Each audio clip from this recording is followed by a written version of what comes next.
Boa tarde. Vamos, então, dar início a esta tarde de palestras do primeiro encontro das defensoras e defensores públicos da região sul. Este encontro é realizado pela ADPERGS, Associação dos Defensores Públicos do Estado do Rio Grande do Sul, pela ADPESC, Associação dos Defensores Públicos do Estado de Santa Catarina, e ADPAR, Associação dos Defensores Públicos do Estado do Paraná. O encontro conta com o apoio de ANADEP, Associação Nacional das Defensoras e Defensores Públicos, ENADEP, Escola Nacional dos Defensores Públicos, FESDEP, Fundação Escola Superior da Defensoria Pública, Sicredi, Sistema de Crédito Corporativo, Construtora Melnick Even, Hyundai Caoa, Fratello Restaurante, Joalheria Coliseu, Unimed e Indústria da Viagem. Lembramos mais uma vez sobre a importância da sua avaliação sobre este encontro. O formulário pode ser encontrado na Ecobag, que foi entregue no momento do credenciamento e pode ser entregue à nossa equipe de apoio. Então, ainda para hoje à noite, foi preparada uma festa de encerramento, na qual as senhoras e senhores não podem faltar. A festa começará às 20 horas. No PPHB, bar e restaurante, com uma proposta descontraída e que reúne receitas ícones de países da Europa e da América. Dando, então, início às atividades desta tarde, nós convidamos o Dr. Rômulo de Menezes Marques para coordenar a programação.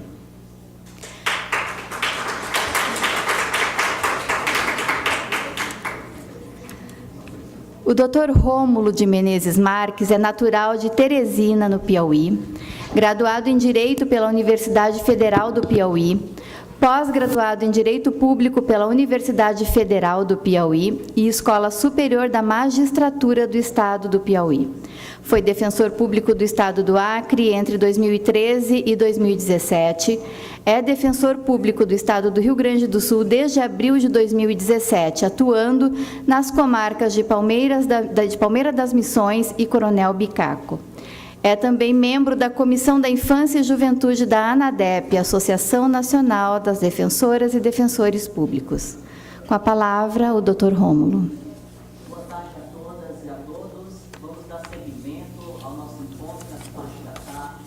Eu gostaria de chamar aqui ao palco o Dr. Marcelo Lucena Diniz.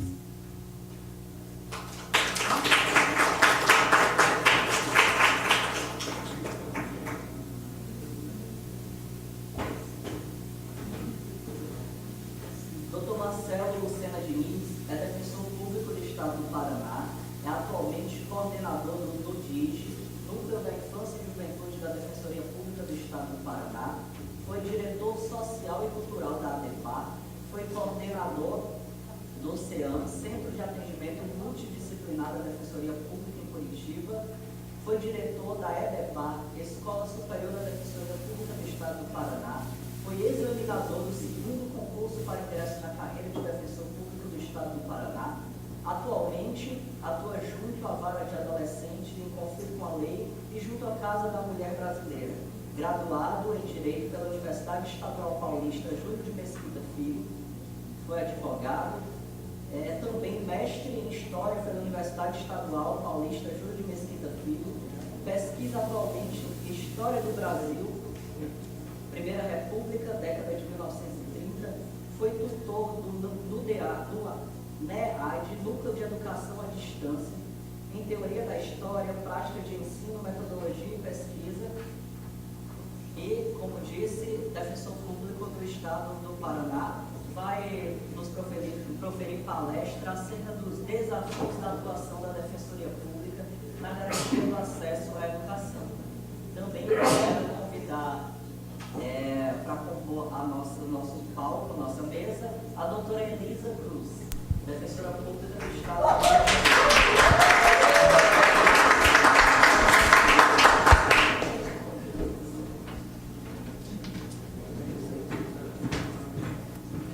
do Elisa Cruz é doutoranda e mestra em Direito Civil na Universidade do Estado do Rio de Janeiro, pós-graduada em Direito Constitucional pela Universidade Estácio de Sá, bacharel em Direito pela Universidade Federal do Rio de Janeiro, professora de Direito Civil na UFRJ, professora em Direito Civil da Escola da Magistratura do Rio de Janeiro e defensora pública do Estado do Rio de Janeiro, nos trará uma palestra de Afetos e Vulnerabilidade no Direito de Família e Infância. Também quero chamar ao palco o Dr. Luiz Renato Braga, defensor público do Estado de Minas Gerais, titular da 2ª Defensoria de Família da Comarca de Betim, Minas Gerais, especialista em Direito Penal pela Universidade Anhanguera, coordenador adjunto da Comissão Especial do Direito da Pessoa com Deficiência da ANADEP, membro da Câmara de Estudos de Métodos Adequados de Solução de Conflitos e Atuação Extrajudicial da Defensoria Pública do Estado de Minas Gerais, e nos trará uma palestra acerca da Defensoria Pública como instrumento de efetivação dos direitos da pessoa com deficiência. Passo a palavra aqui ao meu colega, doutor Marcelo, para que trate da sua palestra. Seja bem-vindo, doutor. Obrigado, pessoal. Primeiro eu tenho que registrar aqui, parabéns à organização do evento, muito legal mesmo, a associação de vocês é incrível. Enfim, espero que a ADEPAR um dia tenha esse grau de organização também. É muito legal mesmo. Vamos chegar, né? É verdade, Thaís. Mas, enfim, fiquei impressionado mesmo. Muito bacana. Parabéns, gente. Quando a colega da associação, a diretora da nossa associação, fez o convite para falar no evento, eu fiquei pensando se eu deveria abordar um tema que eu conheço um pouco mais a fundo ou um tema com o qual eu venho me debatendo diariamente. Eu fiz a segunda opção. Então, é um tema que eu tenho estudado bastante, a gente tem se deparado bastante com isso, especialmente com a recente criação do Núcleo da Infância, né, do Núcleo Especializado no Paraná. Enfim, diversas discussões têm chegado ao núcleo referente ao acesso à educação, qualidade também, mas esse é um outro assunto, que a gente tem tentado desbravar esse terreno. Fico feliz, por outro lado, de saber que não só a gente, o Ministério Público também se bate muito com esse tema. É um tema difícil, não é a nossa área, a gente não tem nem capacidade institucional para discutir isso a contento, e, no entanto, essas questões continuam chegando e continuam nos afligindo. Eu separei, então, alguns pontos, alguns temas com os quais a gente tem se deparado e tem tentado achar soluções para, enfim, expor, apresentar algumas questões que têm surgido que podem ser questões que, enfim, surjam em outras defensorias, para a gente conseguir discutir isso e levar a contento. Acho que é importante que a defensoria assuma o seu papel como um ator, de fato, na garantia do direito à educação e não só na garantia, no funcionamento adequado do sistema educacional também, que é um sistema complexo, tal qual o sistema de saúde, e aí as defensorias, em regra, pelo menos a impressão que eu tenho, ainda estão se estruturando para conseguir enfrentar esses dilemas, esses problemas. O primeiro tema que eu apontei, fiz, enfim, alguns apontamentos aqui, é referente ao acesso à educação infantil, que a gente sabe é um tema que chega bastante nas defensorias públicas. O primeiro ponto em relação à educação infantil é em relação ao acompanhamento do Plano Nacional de Educação, né?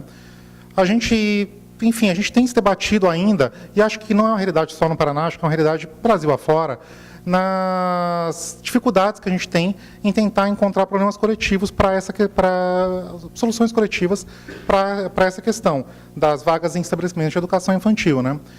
E nas discussões que a gente tem tido, especialmente com a Secretaria de Educação, com o Ministério da Educação também, a educação infantil ela parece ser mal compreendida ainda. E acho que o assunto é abordado de uma forma um pouco parcial por todos os atores do sistema. É muito comum a gente encontrar, por exemplo, como eu disse, eu vou só levantar alguns pontos aqui, não estou, nem é a minha pretensão, porque eu estou estudando o tema, encaminhar soluções para isso. Mas, enfim, é muito comum que se discuta, especialmente a questão da quantidade contra a qualidade. Olha, não dá para ficar socando criança numa creche, porque a gente vai ter problemas relativos à qualidade de ensino. E quanto mais eu participo dessas discussões, mais eu tenho percebido que, muito infelizmente, ainda na base do achismo. a gente ainda tem muito poucos dados para avaliar em que a expansão de vagas comprometeria, de fato, a qualidade do ensino. Aliás, nem se fala em ensino na educação infantil. É um direito social, é verdade, mas também é um direito da criança, um direito de aprendizado da criança. E, aliás, curiosamente, nas pesquisas isso também surgiu, alguém citou aqui o nível baixo de IDH do Brasil. Um dos principais fatores é o tempo de escolaridade, que o brasileiro fica em média. Em 2015, saiu o último índice do IDH, e a gente estava com 7,2 anos de escolaridade. O esperado era 14,2, salvo engano, 14,2 ou 14,3. Então, quando a gente fala que a quantidade compromete a qualidade, em termos, porque a gente não sabe se compromete a qualidade do ensino, porque também não tem uma avaliação padronizada para o ensino infantil, embora tenha uma resolução do Conselho Nacional de Educação sobre o tema, não padronizou a avaliação, então a gente não consegue dizer se compromete a qualidade, mas certamente a quantidade aumenta a qualidade do nível de vida, aumenta no mínimo o IDH. Então é algo a ser discutido, e esse argumento é um tanto quanto falacioso, o argumento que o poder público em geral usa, né? Claro, é intuitivo, eu não quero transformar nenhuma creche em galinheiro, mas me parece que tem muito poucos diagnósticos e muito poucos estudos acerca do quanto isso compromete, de fato, a qualidade do ensino. Aliás, esse ensino mal é avaliado ainda. Esse é um dos pontos que eu queria trazer, porque é um ponto que aflige muito a gente nas demandas diárias da garantia do acesso à educação infantil. E, enfim, surgiram outros pontos, eu vou abordando aqui ponto a ponto. Uma outra questão, a educação no SINASE, essa é bem interessante, na verdade. Eu estava numa reunião com o Ministério Público, a gente estava discutindo um curso que a gente fez bem interessante, até dirigido a todos os CREAs do Estado, que a Corregedoria do Tribunal bancou e tal, e a gente estava discutindo a questão da educação, com pedagogos da CED e tal, e a pedagoga do Ministério Público, aliás, uma sumidade no assunto, a doutora Ângela Mendonça, queria eu ter alguém assim na Defensoria para poder discutir o assunto, ela estava discutindo a possibilidade de currículos adaptados para os adolescentes que estão nas unidades e que saem das unidades, né? A questão da adaptação curricular também é muito pouco compreendida no país ainda. Se fala muito em adaptação curricular quando a gente está discutindo especialmente a educação especial, enfim, seja no turno regular, seja em escolas especiais mesmo. Mas a LDB parece trazer a possibilidade de uma adaptação curricular para outras situações. E, eventualmente, começar a discutir a adaptação curricular para esses adolescentes que cometem atos infracionais, que estão na execução das medidas ou que saem da execução das medidas para tentar evitar a evasão escolar, talvez seja um bom caminho para a gente começar a pensar em contornar essa questão. Evasão escolar, todo mundo sabe, quem trabalha na infância aqui, que é um problemão, especialmente para os adolescentes que estão lá na execução das medidas socioeducativas, seja saindo do meio, especialmente em meio aberto, né? Por outro lado, na internação, eu fiz uma breve pesquisa também, infelizmente foram semanas um pouco conturbadas, não consegui fazer as pesquisas adequadas, mas me parece que quase todos os estados optam pelo EJA, né, na internação. E a gente estava discutindo agora na comissão intersetorial como que a gente consegue, enfim, fazer com que isso funcione, ou seja, dando educação por meio de disciplinas, o EJA funciona por meio de disciplinas, né, e fazer com que isso funcione para quem, por exemplo, não está na idade do EJA. O Estado do Paraná contornou a situação mais ou menos, criou lá um arremedo lá de adaptação de disciplina para... É um EJA que não se diz EJA. Eles inventaram um nome para isso lá. Mas também não me parece adequado. Se o adolescente está, enfim, está lá no seu turno regular, acompanhando a escola, não tem uma distorção de idade séria significativa, ou seja, ele tem lá, enfim, uma distorção de 1, 2 anos de idade séria, não seria público do EJA, não tem nem idade para isso. Encaixar ele na educação de jovens adultos com um ensino completamente diferente, certamente isso vai resultar numa evasão maior quando ele sair daquela unidade socioeducativa. Como eu disse, são só pontos para reflexão. Eu também não tenho soluções para essas questões. A gente está tentando debater as questões no Paraná. Eu gostaria também de trazer esse ponto para a gente discutir isso em nível institucional mesmo. Acho que são questões que têm que ser discutidas e que, às vezes, a gente vai meio deixando de lado, deixando outros atores tomarem a frente em relação a isso. E, no entanto, é a gente que tem o maior contato com esse adolescente, a gente que vê as consequências maiores disso, né? Uma outra questão que surgiu muito forte lá no Paraná foi a questão da educação especial. Essa é bem interessante porque todo mundo é muito perdido em relação a essa questão, inclusive nos órgãos do Estado. A gente tem basicamente três leis diferentes que usam termos diferentes para dizer daquele profissional que vai acompanhar aquela criança, aquele adolescente no seu turno regular ou no contraturno. É bem interessante até, porque cada lei usa um termo diferente e a gente estava tentando fazer um mapeamento desses termos estranhos usados. Então, a gente tem a lei do autismo, por exemplo, ela fala sobre, salvo engano, é ela que fala de acompanhante especializado, isso. A lei brasileira de inclusão, ela fala de profissional de apoio escolar. Enfim, depois eu procuro. Uma outra lei que trata o tema vai falar de atendimento educacional especializado, que é o termo que o Conselho Nacional de Educação usa na sua resolução, que é anterior à Lei Brasileira de Inclusão, sobre o tema. E a gente estava debatendo, mas, afinal, o que isso quer dizer, né? Quer dizer que a gente vai ter, como o Conselho Nacional de Educação fala, só para contextualizar o problema aqui, é a questão de crianças com deficiência, especialmente a questão surge muito forte com o autismo, porque no autismo a gente tem graus, né, de autismo, que recomenda que tenha um profissional acompanhando essa criança, esse adolescente, no turno regular, durante o turno regular de ensino. E a Prefeitura de Curitiba, para usar um exemplo, mas não é a única, várias capitais fazem essa interpretação, de que esse profissional, até pela própria definição da Lei Brasileira de Inclusão, seria uma espécie de cuidador. Ele auxilia em funções de locomoção, higiene e tal. E, no entanto, quando a lei de autismo trata do tema e quando o decreto sobre a questão trata do tema, fala que vai auxiliar de fato nessas questões, mas também vai auxiliar na própria apreensão do conhecimento, que é uma função primordial do professor, mas não vai funcionar se não tiver alguém ali fazendo essa intermediação, a depender do grau de autismo. Então, essa questão, enfim, surgiu muito forte, a gente estava debatendo esse problema, fizemos uma audiência pública muito grande com todos os CAOPs lá em Curitiba para discutir o assunto e ninguém parece ter muito consenso sobre isso. O consenso que a gente está chegando, e até porque surgiu uma outra reflexão sobre a questão também, se a gente começar a pedir para que tenha um profissional por criança com deficiência na rede, eventualmente crianças e adolescentes com deficiência não vão querer esse profissional, até porque são adolescentes, vão se sentir envergonhados, enfim, é complicado ter alguém o tempo inteiro na sala de aula do lado dessa criança, desse adolescente. Quem teria acesso a isso, de fato, é cargo da avaliação pedagógica, mas a questão que surgiu maior é que profissional é esse? Ele tem que ser um professor especializado, porque a lei fala que é profissional de apoio, que é acompanhante especializado, e o Conselho Nacional de Educação fala que é acompanhante educacional especializado, ou pode ser um servidor, ou um estagiário até. Em Curitiba, a gente tem só estagiários fazendo essa função. Que profissional vai ser esse? A questão gera tanta polêmica que teve uma recomendação do Conselho Nacional do Ministério Público em 2016, salvo engano, do Janot, recomendando aos promotores que judicializassem a questão quando não fosse um professor. Então, parece que pelo menos o Conselho Nacional do Ministério Público chegou à conclusão que deveria ser um professor. O Estado do Paraná, ele elaborou uma normativa completamente equivocada sobre o tema, refez a normativa, agora entende que é um professor com especialização, mas a lei, de fato, ela deixa a desejar nesse ponto, ela não traz isso muito claro. E existe um decreto que regulamenta a lei também, e o decreto também deixa a desejar nesse ponto. A gente tem tentado chegar à interpretação que é um professor com especialização. Um professor por aluno? Talvez. Daí vai depender das possibilidades do Estado, mas um professor por sala certamente ajudaria muito a questão. Eu não sei como que isso está em outros estados, no Paraná é uma questão bem complicada.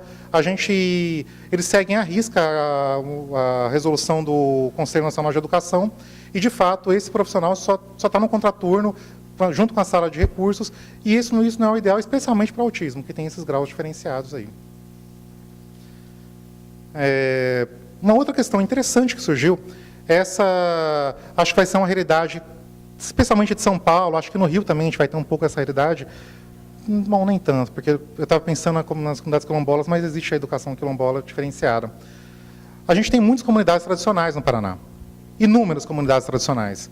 E a essas comunidades tradicionais é direcionada à educação de campo, com as diretrizes que o Conselho Nacional de Educação dá para a educação de campo.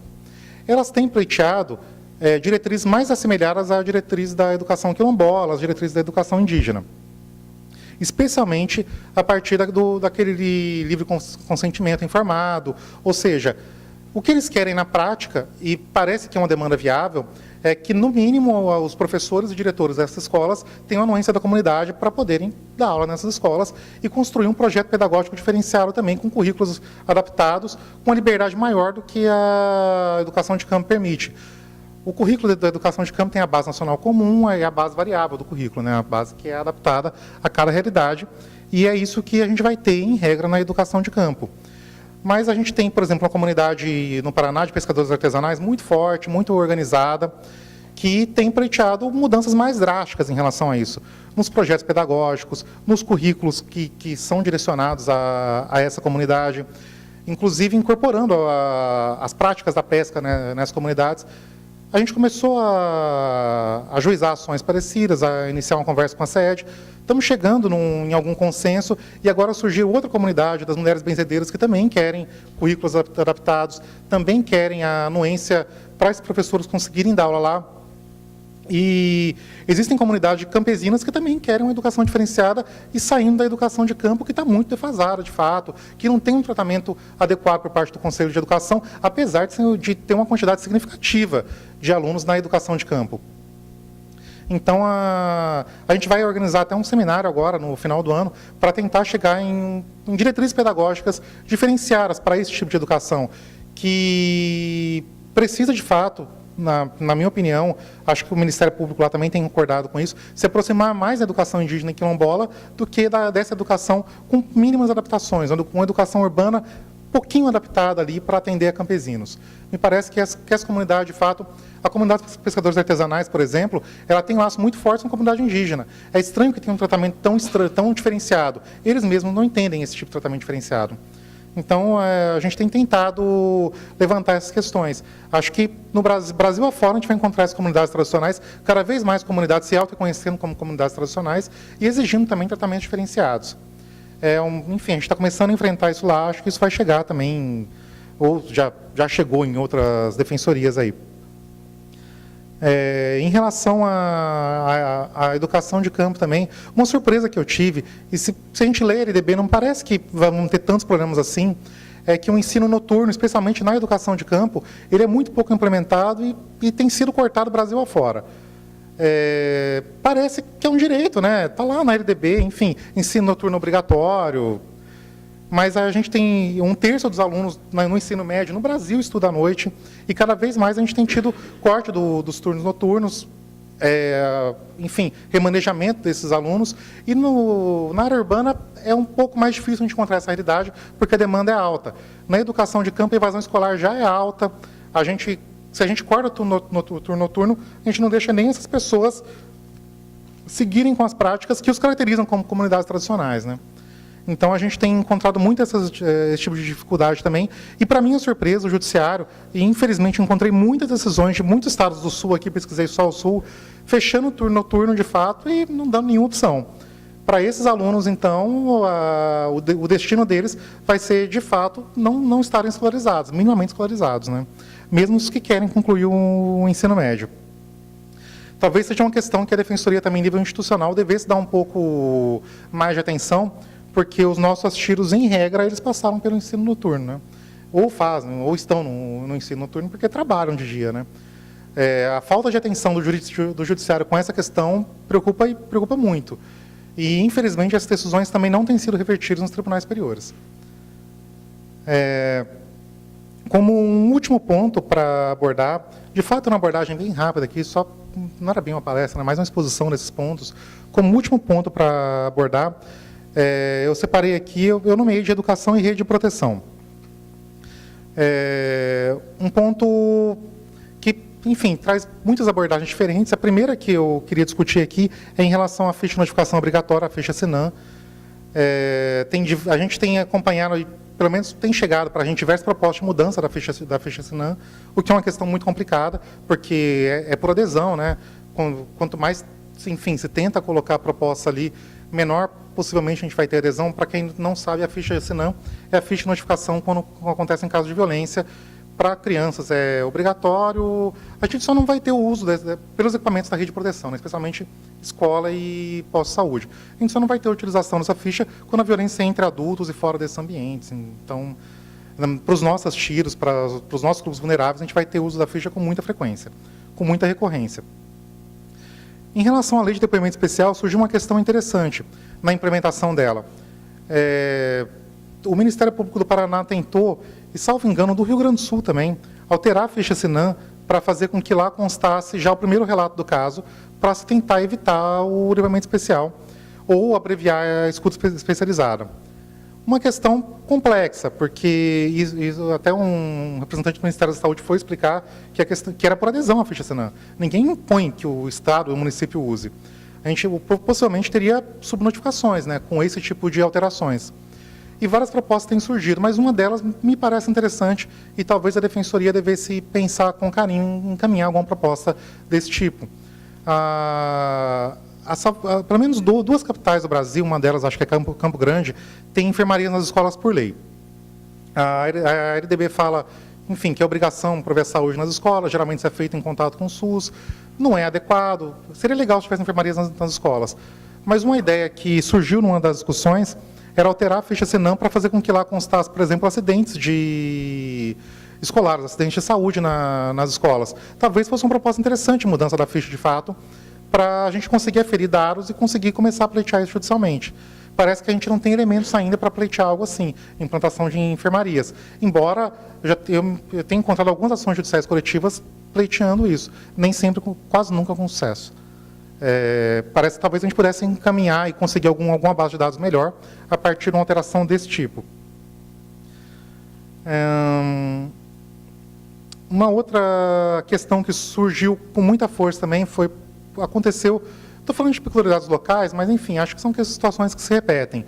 Teve um corte de verbas muito grande para a Zapai, no Paraná, em determinado período do ano retrasado.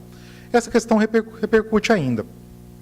Muitas mães vão à Defensoria ou ao Ministério Público, porque com corte de verbas na PAI, elas não têm onde deixar os filhos, especialmente quando os filhos já não são mais adolescentes, né? Embora sejam jovens, enfim.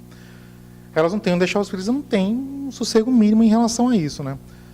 A gente tem tentado encaminhar essas questões também. Muito embora, uma questão que a gente tem debatido muito também, que a educação ela tem um papel social importante, mas não deve fazer às vezes da assistência social, né? Então, talvez essa questão devesse ser debatida, uma questão desse tipo, e que tem aparecido com muita frequência, devesse ser debatida melhor no campo da assistência social, enfim, talvez encaminhando algum projeto de reforma do SUAS mesmo, para atender esse tipo de situação, que é uma situação que, de fato, não tem atendimento. Acho que em Pelotas, salvo engano, tinha um lugar onde tinham cuidadores, de fato, para pessoas com deficiência durante o dia inteiro. Acho que em Pelotas tinha isso, mas era o único lugar do Brasil que eu tinha alguma notícia sobre a situação. Talvez seja uma questão que devesse ser encaminhada com uma alteração do SUAS para tentar contornar essa questão. Esperam que a escola ou a educação na PAI faça isso e talvez não seja adequado mesmo. Eu, pelo menos, não acho que tem muita base jurídica para se pleitear algo assim.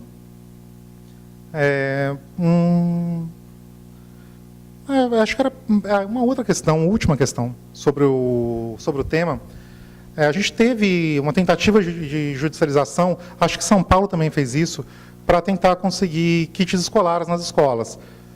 Só que na lei não está bem expresso o que seria o material escolar que a RDB impõe como obrigatória, e ainda é muito na base do achismo, do que seria esse material escolar mínimo. São os livros que o governo federal dá a partir do seu programa, ou envolve lápis, canetas, cadernos.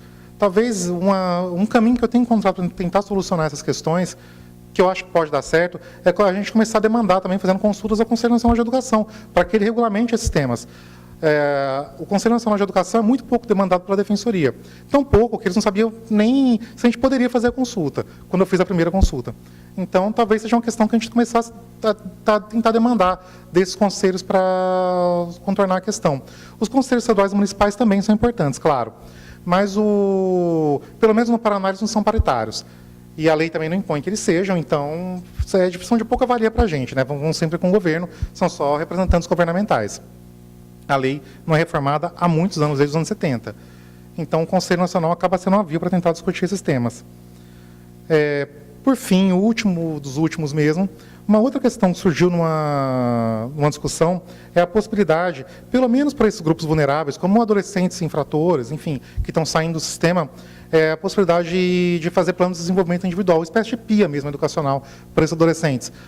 Me parece que a lei já impõe isso para todos os alunos, mas isso não acontece, não tem nem recurso para fazer isso. A gente tem em cada escola um pedagogo, né? Esse pedagogo teria que fazer, pelo menos com essa função de acompanhar o projeto pedagógico. Esse pedagogo que teria que fazer esses PIAs educacionais. Mas, pelo menos para esses alunos, a gente poderia tentar encaminhar alguma proposta nesse sentido. Em alguns lugares já é feito, na maioria não é feito, e me parece que ajudaria bastante. Acho que é isso, gente. Só queria levantar esses temas, acho que são temas importantes, e eu não vejo quase nunca nos eventos da Defensoria alguém falando de educação, então optei por esse tema que eu não conheço muito a fundo, mas tenho me esforçado para aprender. E a gente também tem muito pouco pedagogo, né? Perguntei outro dia nos grupos de WhatsApp da ANADEP, do CONDES, acho que nenhuma defensoria tem pedagogo, né? Que é uma falha grande nossa, eu acho. A gente deveria começar a encaminhar discussões mais qualificadas nesse ponto. Acho que é isso.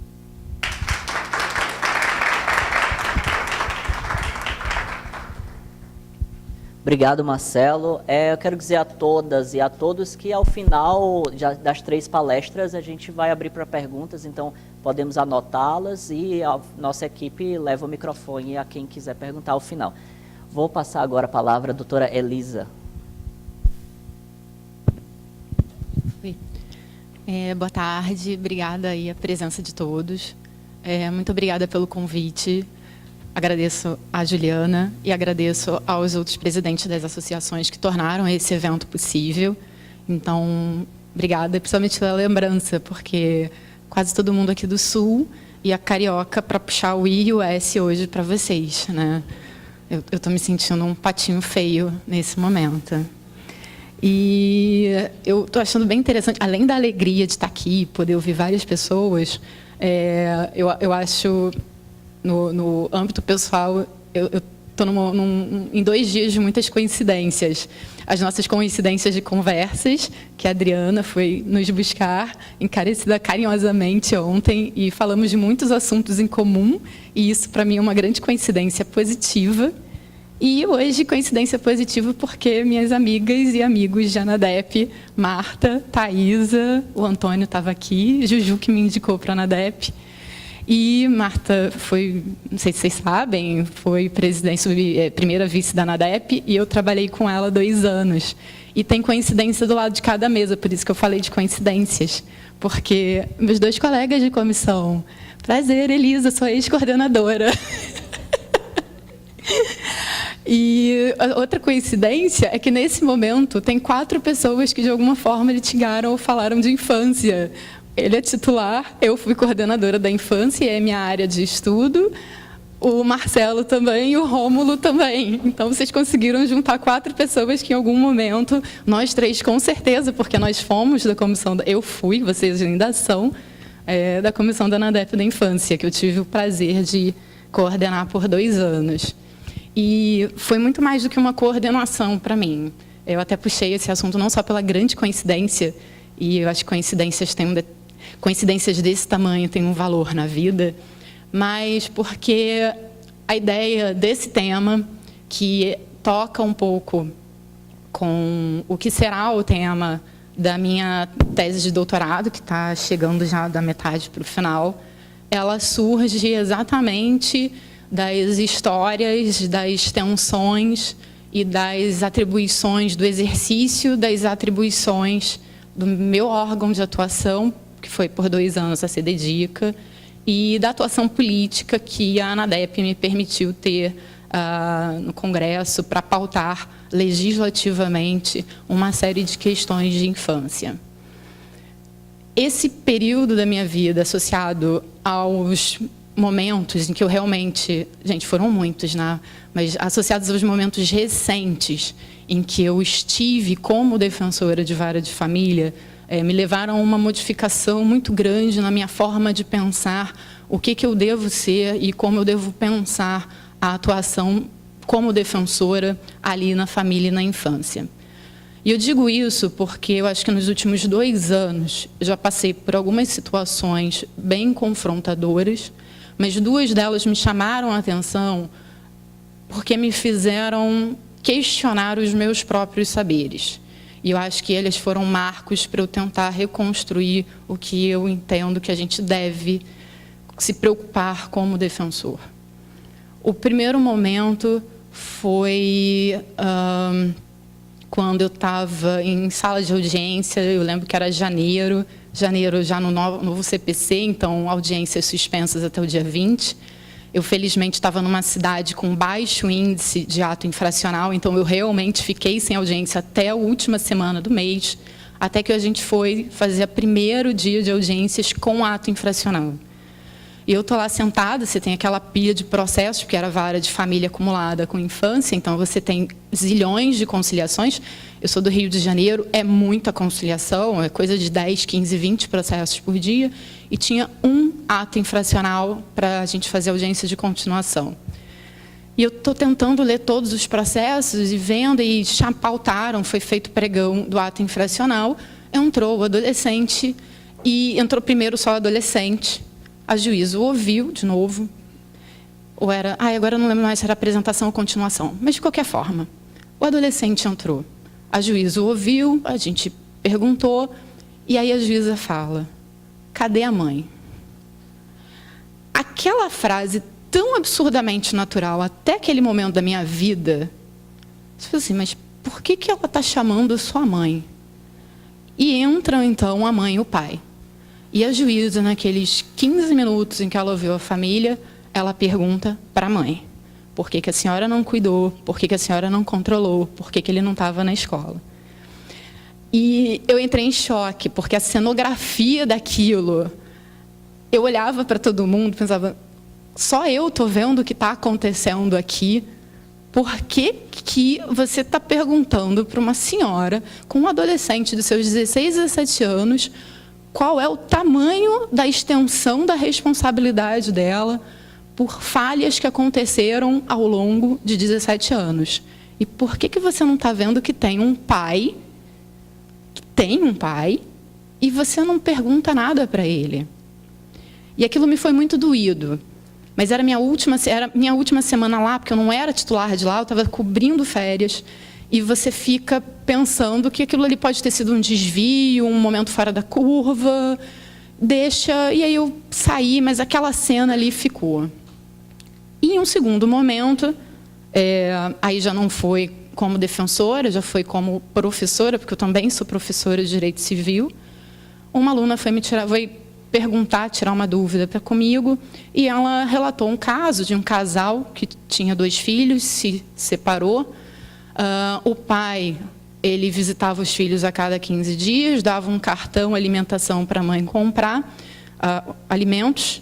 Ele reconstituiu sua vida, se casou novamente, e a mulher, que quando eles haviam se separado já tinha mais de 40 anos e nunca tinha trabalhado, porque a organização familiar originária desse casal era que ela ficaria em casa e não trabalharia. Ela não tinha profissão, ela era do lar, já mais de 40 anos, e os 2 filhos. E ela começou a se relacionar com uma outra pessoa. Só que esse relacionamento tinha um grau de violência doméstica, física e psicológica contra ela muito intenso, até que um dia esse homem pegou um dos filhos dela e jogou contra a parede, e a criança teve o braço quebrado. Mas a minha aluna não queria saber o que ela protegia, a minha aluna queria saber o que podia ser feito com a mãe. E a pergunta da minha aluna para mim foi exatamente: o que pode ser feito com essa mulher que deixa o namorado fazer isso? O nosso processo de naturalização de quem tem o dever de cuidado, ele é tão intenso que eu tenho certeza que a maioria de vocês, e eu fiz isso, eu me coloco aqui na maioria, que eu pensei, tem que dar a guarda para o pai. E eu falei. E quando eu terminei de falar a palavra pai, eu me senti profundamente constrangida comigo mesmo pelo lugar em que eu tinha me colocado. E automaticamente eu olhei para ela e falei, para a aluna, falei, eu estou completamente errada. Esqueça tudo que eu falei até agora. E eu tentei ali, a partir de então, mostrar para ela o quanto a gente naturalizava esse lugar de cuidado. E eu falei, perceba não só isso, mas perceba como o direito civil, ele também é altamente punitivo. Quando a gente pensa em violação, não importa se é no direito penal ou no direito civil, a frase matriz, a síntese é: quem vai pagar ou quem é o responsável que eu faço contra ele. Nós não temos a tendência a nos preocupar em como resolver situações. A gente quer quem vai ser punido. E aí, a partir dessas duas premissas, eu tentei reconstruir com ela uma ideia de que talvez aquela mulher, dentro de um contexto de separação, em que ela tenha tido uma série de transtornos e uma série de fragilidades, que a gente não tem como dimensionar a qualidade dela como mãe inserida dentro desse lugar de fragilidade. E que não necessariamente um pai que aparece a cada 15 dias e que a única preocupação é entregar um cartão, que esse papel dele representa que, em eventual inversão da guarda, a tutela de um melhor interesse da criança. Então, um erro, ainda que cometido pela mãe, não necessariamente significa ali o melhor interesse da criança, porque eu não sei qual é o vínculo que ela tem com aquele pai para fazer essa transferência. Então, a análise daquela situação, ela tem uma complexidade tão grande que eu preciso olhar qual é a realidade familiar da mãe, a realidade familiar do pai, e talvez eu venha descobrir que nenhum dos dois, naquele momento de crise, conseguiria dar conta. E que o apoio assistencial é muito essencial naquele momento para conseguir resolver os dramas mais iminentes. Esses dois casos e a repetição com as suas variações, que eu tenho certeza que todos nós aqui já vimos isso, e essas repetições me levaram muito seriamente a repensar essa base e esses fundamentos do nosso, e aí eu vou focar especificamente no direito de família e no direito da infância. Que base é essa de direito que a gente tem? E eu falo agora por experiência da atuação que eu tive até hoje. Foram 2 anos de infância e logo depois, nesse momento, estou afastada para a administração da Defensoria do Rio, então ainda não tive a oportunidade de me confrontar no dia a dia com essas descobertas, com esse novo pensar que eu estou tendo, mas eu tive que me dar conta que o direito de família e o direito da infância são 2 áreas profundamente sensíveis dentro do direito civil, em que a norma é completamente insuficiente para lidar com as dimensões pessoais que a gente lida. Eu tenho leis, claro, nós precisamos seguir a lei, eu não estou falando aqui simplesmente... Eu gostei, depois da confusão do habeas corpus, eu gostei de um meme que falava que o direito agora ia ser direito freestyle, 1, 2 e salve-se quem puder, que seria a 3ª matéria da faculdade. Não estou falando nesse nível, não é faça cada um que achar melhor. Eu acho que existem parâmetros, eu acho que o nosso trabalho é usar uma técnica jurídica para a melhor solução, mas a técnica jurídica e a lei, estrito sensu, nessas 2 áreas, elas são insuficientes para dar conta dos dilemas sociais. E aí, a necessidade é agregar conhecimentos de outros saberes e, junto com eles, entender o processo de elaboração da norma. Entender que o Código Civil, a lei, aquele artigozinho, ele foi feito em um determinado contexto histórico, olhando para uma determinada situação, e que essa situação, ela não necessariamente existe hoje. Então, eu preciso pegar novamente essa norma e ressignificá-la a partir do direito, das ciências sociais, da economia, da política, de todos os avanços que a gente teve, para conseguir aplicar um melhor direito. E aí, para mim, é central dentro dessa ideia, até porque a gente está falando de pessoas, o uso da ideia da vulnerabilidade, que nos ajuda muito como defensores, porque nós tutelamos pessoas em situação de vulnerabilidade. Eu fui, então, procurar o que significava ser vulnerável, porque a gente fala muito que nós tutelamos vulneráveis ou situações de vulnerabilidade, até conversei um pouco isso ontem com o Maurílio, mas a gente não sabe e não consegue conceituar o que é vulnerabilidade. Não achei em nenhum dos meus livros jurídicos, já vou adiantar a resposta. Fui procurar nas leis e fiquei surpresa que ECA, Estatuto do Idoso, ECA, eu tomei com base os nossos grandes grupos de vulneráveis, que a gente já sabe. O consumidor tem. Consumidor tem, ECA não tem, idoso não tem, Maria da Penha não tem. Estatuto da Pessoa com Deficiência tem, mas de forma tangencial. Ele não diz que é um direito da pessoa com deficiência que está em vulnerabilidade. Ele fala vulnerabilidade dentro de um outro artigo que vai falar de instrumentos de efetivação. Então, dos grandes diplomas legislativos, o único que fala sobre vulnerabilidade vai ser o CDC, no artigo 6º, e que, curiosamente, é o primeiro deles, de 1990. O Código Civil também não fala. Eu joguei, não existe no Código Civil de 2002, que seria quase o último, nenhuma menção à ideia de vulnerabilidade. Então, a gente tem que sair do direito, porque ele não vai conseguir resolver.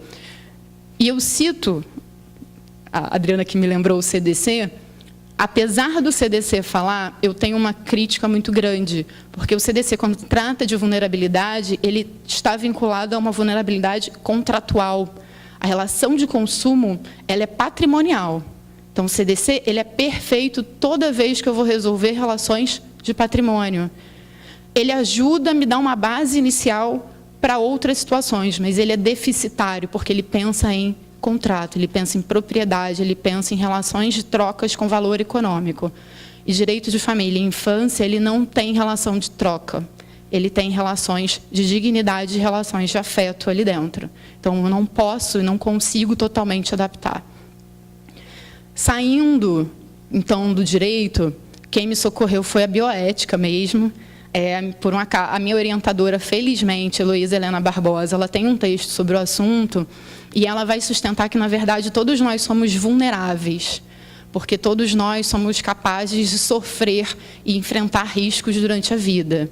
E o que nós hoje falamos como vulnerabilidade, na verdade, significa um potencial maior de sofrermos os riscos que a vida se apresenta. Então, a partir da lição dela, e olhando, tendo como enfoque os grupos que a gente, com certeza, hoje identifica como vulneráveis, eu tenho trabalhado com a ideia de que vulnerabilidade representa a constituição de barreiras. É um pouco que vem do Estatuto da Pessoa com Deficiência. A ideia de barreiras sociais que impedem o exercício pleno daquela pessoa, que impedem que ela consiga ter um desenvolvimento igual àqueles que a gente diz que são o padrão normal da sociedade, que é bem Foucaultiano mesmo. Existe o normal e existe o patológico. O dito patológico é aquele que vai encontrar barreiras para ser quem ele quer ser, não é quem ele pode, é quem ele quer, porque a ele é imposto um determinado padrão por um grupo dominante. Entender a vulnerabilidade desse jeito contextualiza para a gente a vulnerabilidade. Nos lembra que ela está vinculada a grupos, vinculadas à história e não necessariamente a maiorias e minorias. Eu posso ter minorias que são vulneráveis e eu posso ter maiorias que são vulneráveis. Mas isso tem relação com aspectos, construções sociais, de política econômica, sociologia e jurídicos, porque a lei também é discriminatória, que sempre colocaram alguém sobre a gestão e poder de outra pessoa. A partir disso, eu acho que a gente pode reolhar a história, a historicidade desses dois grandes ramos do direito. E, a partir daí, tentar dar um olhar humano e tentar provocar um olhar mais atualizado desse nosso ponto, o nosso objeto de trabalho mor. O que é, então, o Código Civil de 2002? Ele é um projeto de 1975, aprovado em 1984, pré-Constituição, que foi fruto de uma atualização bem rasa, para a adaptação depois da Constituição de 88, mais ou menos ali entre 2000 e 2001, porque ele tinha que ser aprovado o mais rápido possível e foi publicado em 2002 com vacância de 1 ano. Mas a gente precisa entender que a gente tem um código hoje que é fruto de um processo legislativo e uma ideia legislativa das décadas de 70 e 80. Décadas essas em que a gente não falava união estável, a gente falava concubinato, que as relações extraoficiais não existiam, e em 75, salvo engano, ainda era limitado o reconhecimento. Em 75, ano de apresentação, não havia divórcio, porque a lei de divórcio é de 77. Em 84 tinha divórcio, mas você só podia se divorciar uma única vez, porque a Constituição limitava. E eu ainda não podia ter, de forma ampla e restrita, o reconhecimento dos filhos fora do matrimônio. Então, filho era apenas aquele que estava no casamento. E o fato é que o nosso Código Civil, na parte de família, ele espelha todas essas características. E ele espelha uma discriminação de gênero ainda muito profunda. Até estava conversando no almoço, o nosso Código Civil ainda admite, dentro da discriminação de gênero e outros grupos minoritários, ele ainda admite o casamento de crianças. Apesar dele dizer que a idade para casamento é 16 anos, ele diz que, em casos excepcionais, o juiz pode autorizar o casamento fora da idade núbio, mas ele não diz qual é a idade mínima. Então, em tese, e juridicamente no nosso país, a gente admite, sim, o casamento de crianças e adolescentes abaixo de 16 anos. Tenho certeza que, no sentimento pessoal, a gente pensa que é absurdo, mas quem é que vai autorizar uma criança de 13, 14 anos a casar? Eu já assinei, e eu tenho quase certeza que o juiz já pediu, já autorizou o casamento de uma menina de 13 anos, e não, ela não estava grávida. Era uma família agrícola, unidade familiar agrícola doméstica básica, do interior do Rio de Janeiro, e naquela comunidade era absolutamente normal o casamento entre seus 15 e 16 anos, e ela tinha 14. Ela, na verdade, ia se tornar normal e o padrão dentro daquela sociedade. Era isso que ela queria, e queria ser igual. Eu fiz um auê antes, tá, gente? Eu mandei vir pai, mãe, todo mundo junto, foram 3 dias, eu tentei demover todo mundo da ideia. Chegou um ponto que eu tinha que ser defensora, algumas coisas, né, você tenta, mas você tem alguns limites, eu acho, éticos. E aí eu já não era mais, eu já não tinha mais argumentos legítimos para impedir. Tentando seguir aí em frente, a gente pode pegar outros aspectos aí do Código Civil que são extremamente punitivos e discriminatórios, como a ideia do nome. Perder o nome ainda está lá no Código Civil, isso não foi tirado ainda. Perder o nome se você for culpado pelo término da relação.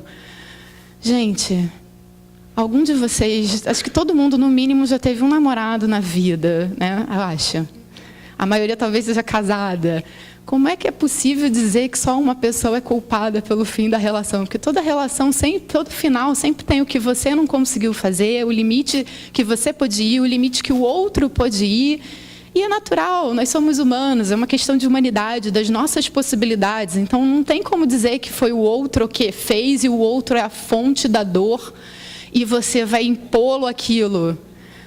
E tem um problema, e aí tem um problema de comunicação do código entre si. O que é o nome? O nome é uma propriedade? Então, eu tenho o nome, eu faço você perder o nome? Ou o nome é a pessoa que me identifica? E aí está mais uma expressão do Código Civil dessas discriminações. Seguindo já para a parte de filho, eu vou tentar só dar exemplos, porque senão são muitos artigos, mais de 100 para a gente ficar aqui um a um. Na parte de filhos, ele também é uma expressão do seu tempo. O Código Civil diz, compete aos pais o exercício da guarda, tê-los em sua guarda e reclamá-los de quem os ilegalmente os detenha. Não sei se vocês... Eu dou muita aula, eu sou a professora de Direito de Família, eu geralmente pulo os incisos, porque eu não consigo mais mostrar para os meus alunos, dizer que guarda é um instituto em que o pai tem a posse e pode reclamá-los de quem os ilegalmente os detenha.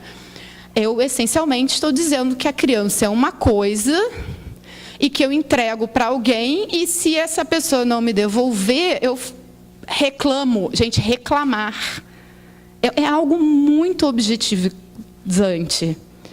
Isso mostra para a gente o lugar que os pais, a representação dos pais tem no Código Civil poder de mando, poder hierárquico, poder de controle, o que é um choque, porque hoje a gente trabalha com a ideia de uma família democrática, de uma família em que haja diálogo, em que você converse sobre e eduque, até porque essa é uma exigência do ECA, que eu ainda nem cheguei nele. Na parte final, faltou uma partezinha do início, mas na parte final do Código Civil, a gente tem todo o problema da tutela e da curatela e uma falta de compreensão do que sejam isso. Assim como a guarda, a tutela e a curatela são institutos residuais em que você pensa, uma criança não tem pais, então eu tenho que colocar um tutor para resolver o problema do patrimônio dela. Porque no Código Civil não existe a preocupação com a figura da criança. Existe a preocupação da criança sem pessoas para gerir o patrimônio. E no curador é a mesma coisa. A ideia do Código, que foi modificada, felizmente, graças ao Estatuto da Pessoa com Deficiência. Entender esse contexto do direito de família e entender a necessidade de compatibilizar o texto com quem nós somos hoje em sociedade vai nos ajudar em alguns debates um pouco mais complexos, como, por exemplo, poliamor e famílias simultâneas. Por que a gente ainda tem tanta dificuldade em decidir sobre poliamor e famílias simultâneas? Vocês sabem o que é um e outro? Famílias simultâneas, uma pessoa tem várias famílias, poliamor é uma família com muitas pessoas, mais de 3, né? Porque 2 a gente está tranquilo. Ninguém casa consigo mesmo, pelo menos não ainda. Se casa, mantém relação com outra pessoa. Então, poliamor tem essa pelo menos 3. Por que é tão difícil a gente aceitar a existência dessas outras modalidades familiares? Por que é tão difícil a gente aceitar a família monoparental? Que a gente olha assim, mas você e seu filho? Sim, sou eu e meu filho, sou eu e minha filha. Por que é tão difícil e ainda soa tão estranho para a gente? Porque a base filosófica que a gente cresceu e que nós fomos ensinados e que o Código está refletindo é a base familiar de pai e mãe. Então, moralmente, não é que a gente esteja moralmente errado, mas esse debate acaba afrontando essa moral que nos foi ensinada e que é coletivamente compartilhada. E a gente fica ali naquele debate porque a gente tem dificuldade muito grande em se adaptar a esses novos discursos e entender que o modelo familiar de 1950 não é mais o mesmo de 2018. Aliás, o modelo familiar nem de quando eu nasci, que ainda era pai, mãe e filhos, ele já não existe mais hoje. E eu só tenho 36 anos e vejo uma mudança de relação familiar gigantesca desde então.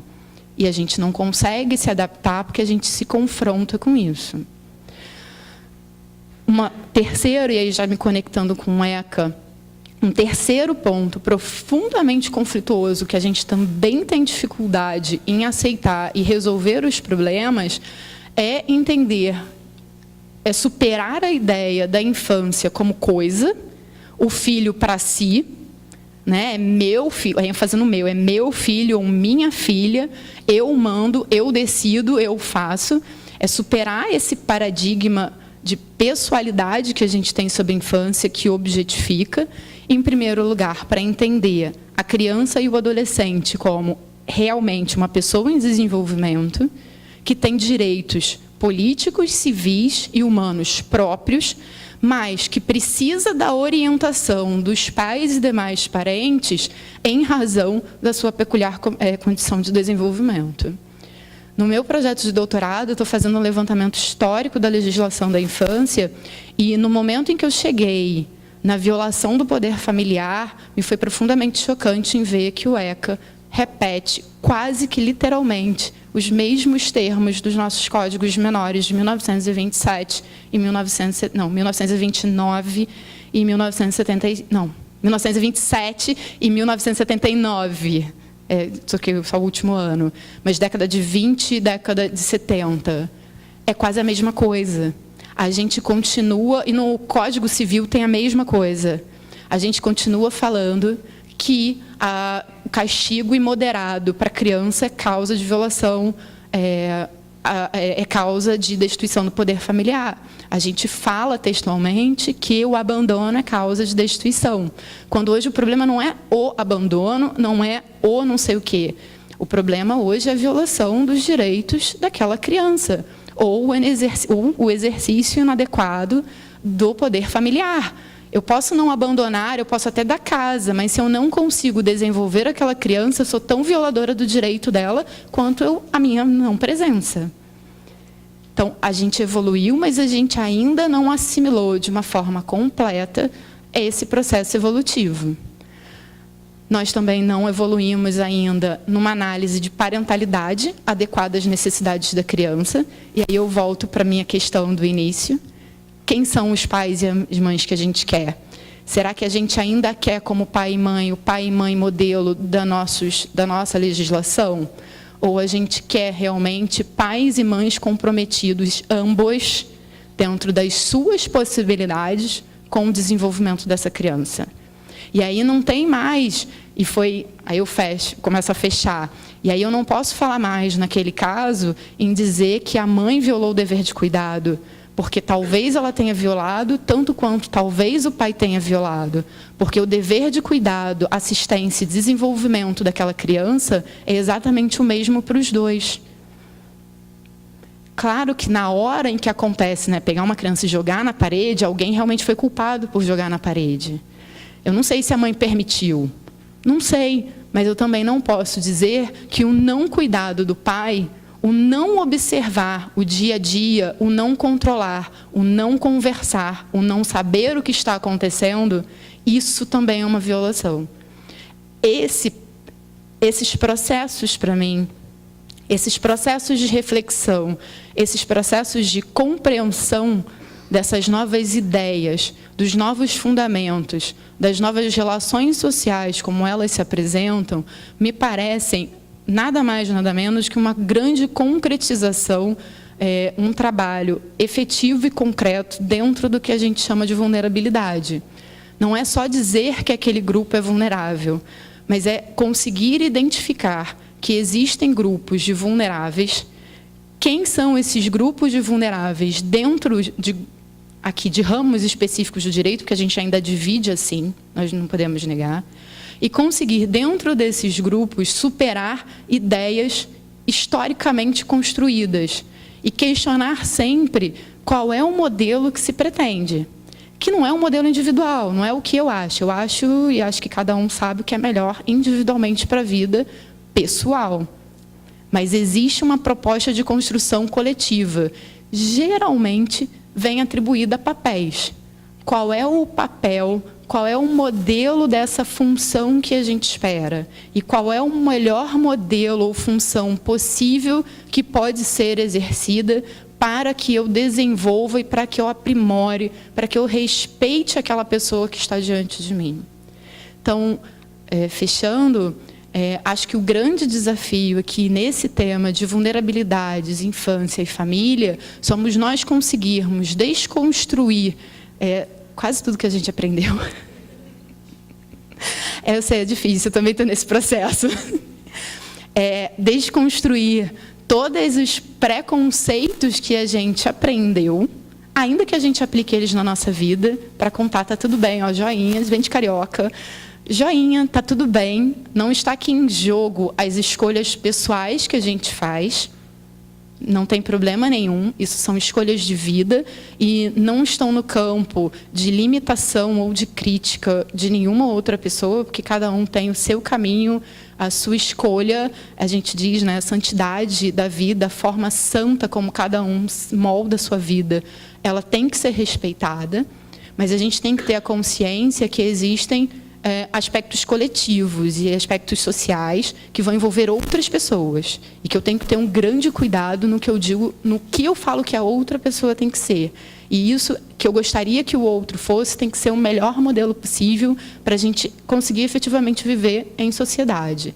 Então, reconhecer essas vulnerabilidades, reconhecer essas potencialidades, essas individualidades, me parece um grande desafio para a gente defensor, principalmente aqueles que são da família e da infância, E acho que a tentativa é, diuturnamente, dentro da pilha de 100, 150 processos por semana que a gente recebe, conseguir apurar o olhar para detectar, conseguir ser capaz de olhar aquele processo que é o desviante e aquela pessoa que vai precisar, não é só merecer, mas que vai precisar de um olhar nosso mais cuidadoso para a gente conseguir, não através dela, mas a gente conseguir ser aquele ponto de apoio para a superação da vulnerabilidade que, naquele momento, ela precisa de ajuda para superar. Obrigada, era isso.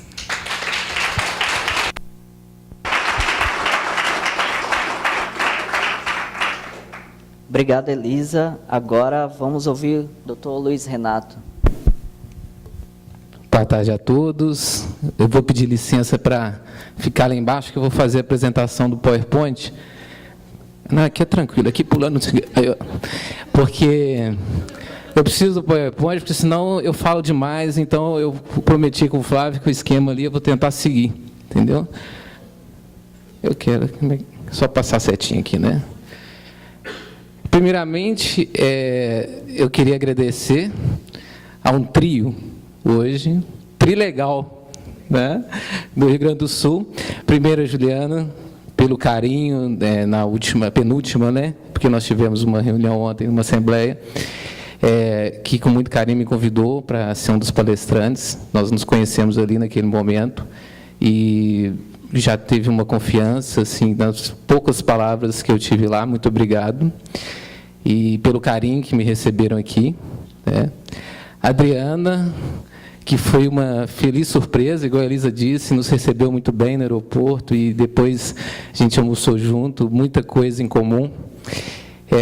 Queria concorrer com o Maurílio ali, com relação à adoção. Eu não sei o caso dele, mas eu tenho para oferecer 2 netos. Não sei como é que é, então assim, pense, né, mais um pouquinho, mas... pois é, aqui é chute no joelho, meu amigo, é desleal. Mas, enfim, queria agradecer muito, cresci muito pessoalmente com as nossas conversas, enfim, são amizades que eu faço aqui, que eu vou levar, eu vou pegar o WhatsApp, eu já peguei, tenho de vocês duas, quero ter essa amizade para sempre, enfim, muito bacana. E era um estado que eu tinha um sonho de conhecer. E, por último, que foi na hora do almoço, a Bárbara. Cadê a Bárbara? Não está aqui, mas eu vou fazer homenagem. Tá, a Bárbara, que a gente conversou durante o almoço também, muita coisa em comum, uma outra amizade que eu fiz aqui. Então, em nome de vocês 3, eu agradeço também a organização do evento, fantástico, e eu estou muito feliz aqui, né, pelas amizades que eu conquistei, enfim, a todo mundo também, né. Dizer também que é uma felicidade estar na região sul, porque, como já falei para alguns, eu já morei 1 ano em Castro, né? Eu falei com o Ricardo, no Paraná, fui seminarista com 15 anos de idade em Castro. Então, eu volto para uma região que eu já morei, numa função diferente. Então, para mim, é um prazer muito grande, uma identificação muito grande com isso, né? A minha intenção... durante essa palestra, falar um pouquinho sobre a Defensoria como instrumento de efetivação dos direitos da pessoa com deficiência. Eu não vou entrar na questão técnica dos direitos, mas em falar um pouquinho da minha experiência lá em Minas Gerais, como eu atuo nesse campo de efetivação, que é muito complicado. Como bem foi colocado, nós temos vários desafios na implementação desses direitos, né?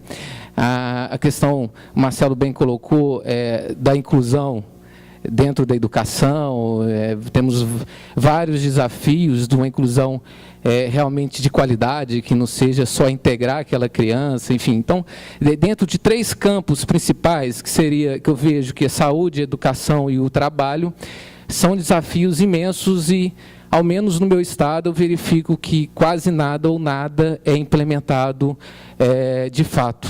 São decisões, às vezes, que a gente consegue na judicialização, que na sua grande maioria individuais, e às vezes o tiro sai pela culatra, porque algumas decisões, no caso da inclusão escolar, há um cumprimento mal feito da decisão judicial e quem sofre é a criança. Enfim, não vou adentrar, senão a gente fica até amanhã para dizer a respeito desses desses direitos. Então, lá em Minas Gerais, eu acompanho, sou membro da Câmara de Estudos de Métodos Adequados de Solução de Conflitos e Atuação Extrajudicial, né? Métodos adequados, vocês bem sabem, mediação, conciliação, negociação, enfim, esses vários métodos.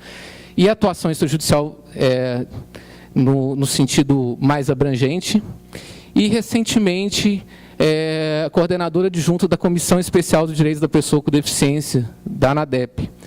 E a quem faço um agradecimento especial ao Flávio, meu colega em Minas Gerais, ao Alma Fesoli, a Thaís, que foram fundamentais para a criação dessa comissão e compraram a ideia também muito rápido, enfim, e fez com que nós conseguíssemos implementar isso. Vamos passar? Bem, não estou aqui para ensinar o Padre Nosso ao vigário. Não sei se vocês estão cansados de saber, mas eu vou replicar um pouco a nossa legislação, a Constituição, e exatamente para colocar algumas expressões que eu entendo serem essenciais para o que eu vou dizer mais à frente, que eu quero trazer um novo olhar de atuação do defensor público, que em alguns estados nem é novo mais, mas a gente tem muita dificuldade em alguns estados aí do Brasil, né?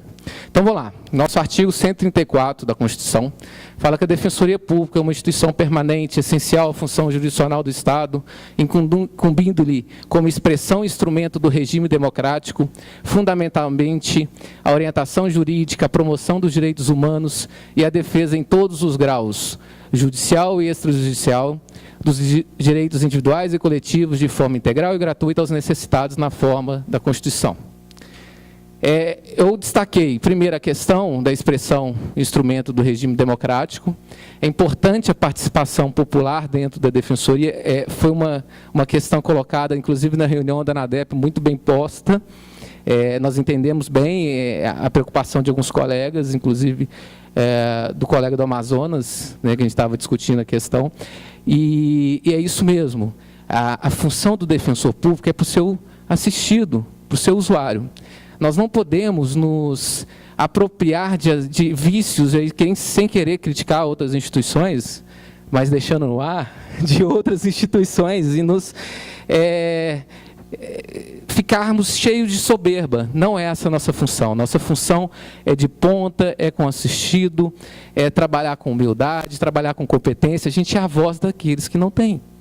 Então, nós temos que saber dialogar, saber ser essa voz. Se a gente fala em nome de alguém, e aí, na maioria das vezes é isso que é a função do defensor, nós temos que ter esse contato.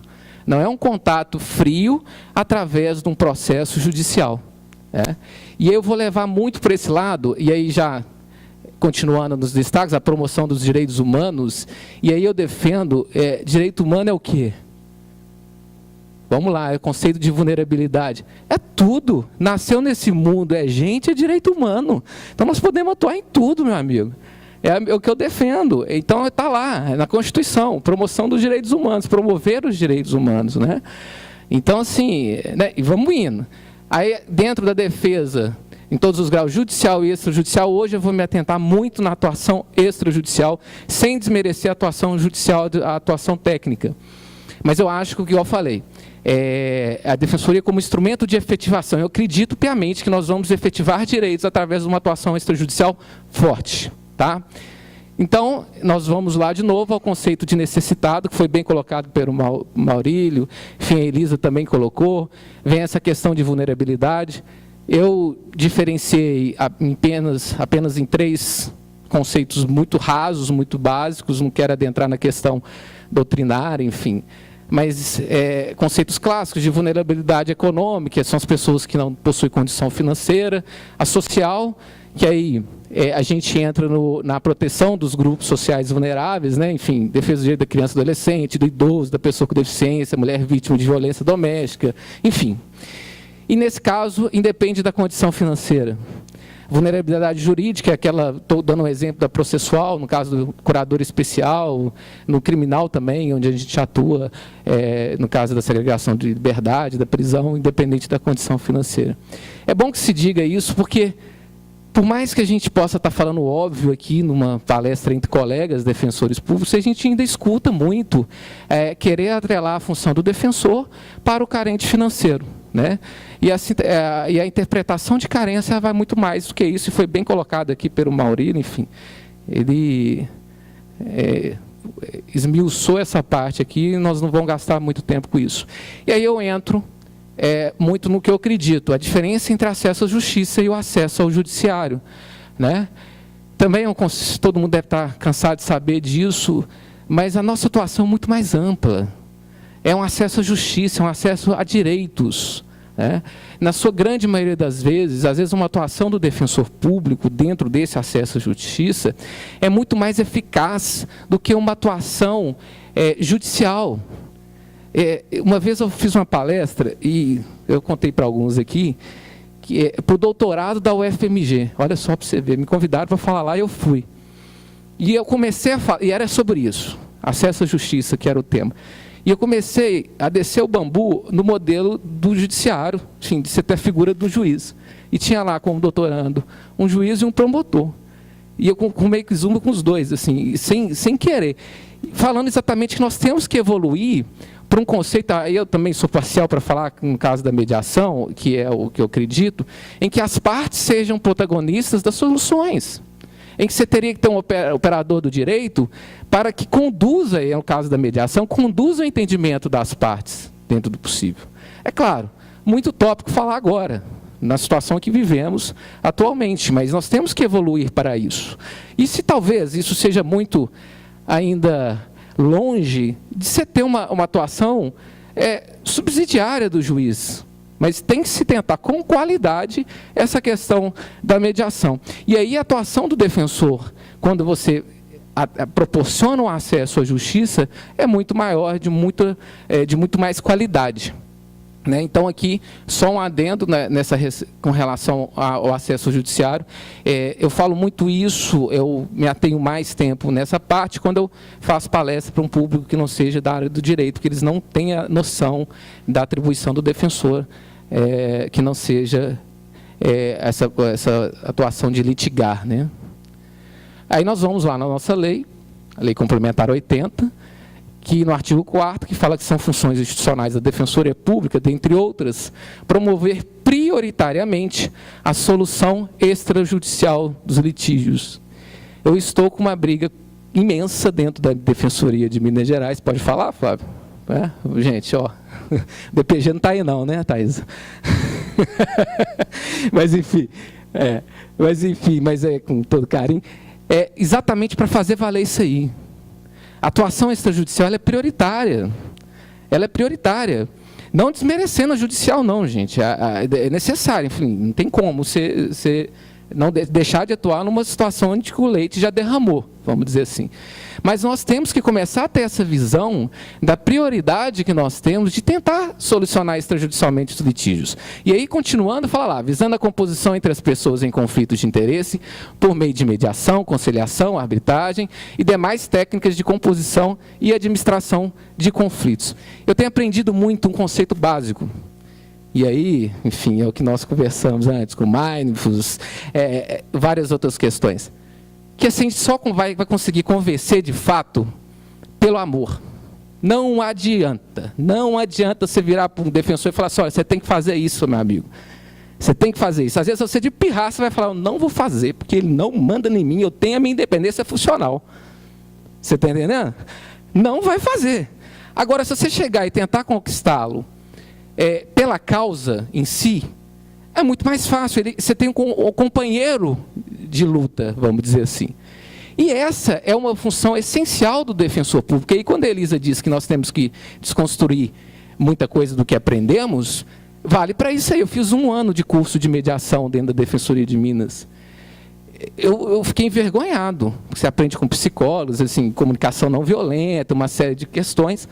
Eu falei, gente, eu aprendi tudo errado, eu aprendi a brigar, eu aprendi entendeu? A ficar bravo, posicionar com firmeza e fazer daquilo uma briga mesmo até maior, que às vezes as partes chegam e você empodera tanto para a briga, não, nós vamos ganhar, isso aí está errado, você tem direito a isso, você tem direito àquilo, e às vezes ela não quer isso. Por que tem na lei que é um direito que ela tem direito de abrir mão também. É o que a gente faz na mediação, não pode dar o pitaco jurídico mediador, você pode ter ali as partes com os seus advogados ou defensores ali para orientá-los, mas às vezes não quer. E às vezes o defensor, muitas das vezes, ou o operador do direito, qualquer que seja, por vaidade pessoal, ultrapassa o limite do que é viável para as partes, né? Eu estou colocando só, gente, reflexões, tá? Um pouco da postura que eu penso que nós temos que ter. Então, se a gente entender que nós precisamos ocupar um espaço dentro da sociedade, que seja um espaço firme, sim, intransigente com os direitos, porque os direitos não são nossos. Então, não é abrir mão de direito. Antes, pelo contrário, eu não posso abrir mão do que não é meu. Eu defendo, igual eu falei, nós somos a voz daqueles que não têm voz, dentro de um país extremamente desigual, né? É a carreira jurídica mais desafiadora, é a nossa, mais desafiadora. E olha que a gente toma porrada, desculpa a expressão, mas estou falando entre colegas de todos os lados, tanto de estruturação, de tudo, né? E nós mantemos essa postura, não é de tentar conciliar com o direito à lei, não é isso, mas tentar atuar de forma estratégica para que nós consigamos que aquele direito seja implementado de fato. É isso que nós defendemos. Vamos passar, senão eu fico muito aqui. E lá no parágrafo 4º diz, isso aí também já é de conhecimento de todos, que o instrumento de transação, mediação, enfim, vale como título executivo extrajudicial, inclusive quando celebrado com pessoa jurídica de direito público. Aí eu coloco os outros poderes também, de requisição, recomendação, termos de ajustamento de conduta, termos de cooperação técnica, que vale muito mais do que uma decisão judicial, vale muito mais do que uma sentença judicial. Porque ele é feito, quando a gente trabalha, principalmente o termo de ajustamento de conduta, o termo de cooperação técnica entre instituições, enfim, quando isso é feito de forma mediada, de forma conciliada, ele é implementado de fato, que é feita uma construção. E aí, eu vou fazer uma crítica também, não vou fazer uma crítica a uma instituição específica, mas já colocando a pulga atrás da orelha, a gente tem que evitar requisições e recomendações sem fundamento, sem uma construção com a parte que você está requisitando, recomendando. É muito fácil para qualquer defensor público ou outra carreira jurídica, atrás da sua mesa, do seu gabinete, virar e falar, isso está errado, eu vou descer o ferro e vou mandar fazer isso, isso, aquilo. Não que não deixa para fazer, deve fazer. Mas procura ouvir a outra parte primeiro. Chega lá e fala assim, meu amigo, por que você não está cumprindo isso? Qual que é a sua dificuldade? Aqui nós temos uma questão que tem que ser cumprida. Quantas vezes na minha atuação como defensor público, eu já liguei para situações de ofensas graves para as pessoas, e às vezes aí, muitas das vezes do poder público, enfim, seja da prefeitura ou outros órgãos, e eu comecei a entender a dificuldade dessas pessoas e falei, olha, eu entendo a sua dificuldade, mas nós temos que implementar. E a própria pessoa falou, doutor, me dê mecanismos para isso. E aí eu fazia uma requisição, uma recomendação dura nesse sentido, mas já estava tudo certo. E o cara, ele precisava de um documento que legitimasse ele atuar de forma diferenciada daquele jogo que nós temos administrativo de subordinação. É um jogo, gente. É um jogo. Nós temos a independência, o defensor público, eles não. Tem uma hierarquia administrativa que para eles dar um espirro, ele precisa de autorização de outro em cima. Então, a gente tem que entender esse mecanismo, essa estratégia, e entrar dentro desse jogo para a gente conseguir implementar isso de fato. Eu vou dar um exemplo super rápido, nem estava previsto, só para vocês entenderem. Uma vez eu estava em Unai, da primeira comarca que eu assumi em Minas Gerais, fica no noroeste de Minas, mais próximo de Brasília. Mais próximo, assim, 160 quilômetros, né? Era bem isolado. E eu respondia pela execução penal de Unai, João Pinheiro e Paracatu. Cheguei a ter uma carga processual de 100 processos dia das 3. Até o ponto que eu falei assim, ó, não manda mais processo era físico, porque não cabe. Um colega, o Slig, queria exonerar. Éramos 3, um passou para o juiz e ficamos 2 para a execução penal inteira dessas 3 comarcas e o criminal de Unai junto, com júri, com tudo. É uma loucura. Comecei a tentar trabalhar por lista de benefício, que não tinha que questionar com o promotor, enfim, vão o que está na geralzão, para tentar resolver. Vou abrir um parênteses para você ver a dificuldade que era. Mas a situação era outra. Chegou uma mulher lá na defensoria, desesperada por causa do irmão dela, que estava em situação de rua e era dependente de crack. Eu falei, gente, eu não atuo com isso. Primeiro que nós temos essa questão da internação involuntária, compulsória, é complicada, enfim, não adianta, o cara vai voltar, vai ter recaída, ele precisava de interditá-lo, enfim, né? Enfim, era uma questão que estava fora. E eu falei assim, não atuo, não tem como parar. Aí o melhor conselheiro nosso é o travesseiro. Pergunta se eu dormi. Não dormi. Aí a sorte que o sistema nosso lá registra todo mundo. Telefone. Pedi para ligar para a mulher foi lá. Falei, olha, mas eu não interno involuntário. Eu não interno mesmo. Já participei de encontros no Conselho Regional de Psicologia, enfim, já aprofundei com isso. Todas essas coisas extrajudicial eu adoro, enfim, eu acabo participando de um monte de coisa. Que acaba que depois ajuda a gente, né, nesses casos. E aí ela falou assim, não, mas então eu vou conversar com ele, ele foi lá. Na hora que ele veio conversar comigo, ele não tinha a cabeça dos dedos aqui, ó, já não tinha mais. Acho que é por causa do... Acho que eles faziam em marmitex, que negócio esquenta, e acabou com os dedos. E o cara, magro e tal, conversei com ele, olha, mas vamos tratar, o que você acha e tal. Falei, não, eu aceito, vai parar. Fui lá, peguei uma declaração dele, bati o dedão dele, fiz a assinatura a rogo, tal, tudo certinho. E falei, agora como que eu vou fazer? Eu não posso judicializar, porque eu criaria um acervo lá que não tem atuação do cível. Então, se eu sair da comarca e vou para outro, deixo um problema institucional. E aí, eu liguei para o procurador-geral do município. Conversei com ele. Falei, doutor, só com decisão judicial. E lá era uma briga, gente. Vocês acompanharam a chacina de Unai, lá, do prefeito? Vocês querem saber disso? Dos fiscais do trabalho? Já tem um tempo isso aí passou na televisão, era lá, viu? E o prefeito da época era um dos acusados que foi condenado a mais de 20 anos de cadeia. Era o prefeito E aí tinha confusão com a Câmara, eles não conversavam. Então o presidente da Câmara era brigado com... A questão política era horrível. E ele falou, não, detalhe, o Tribunal de Contas do Estado tinha bloqueado as contas da prefeitura.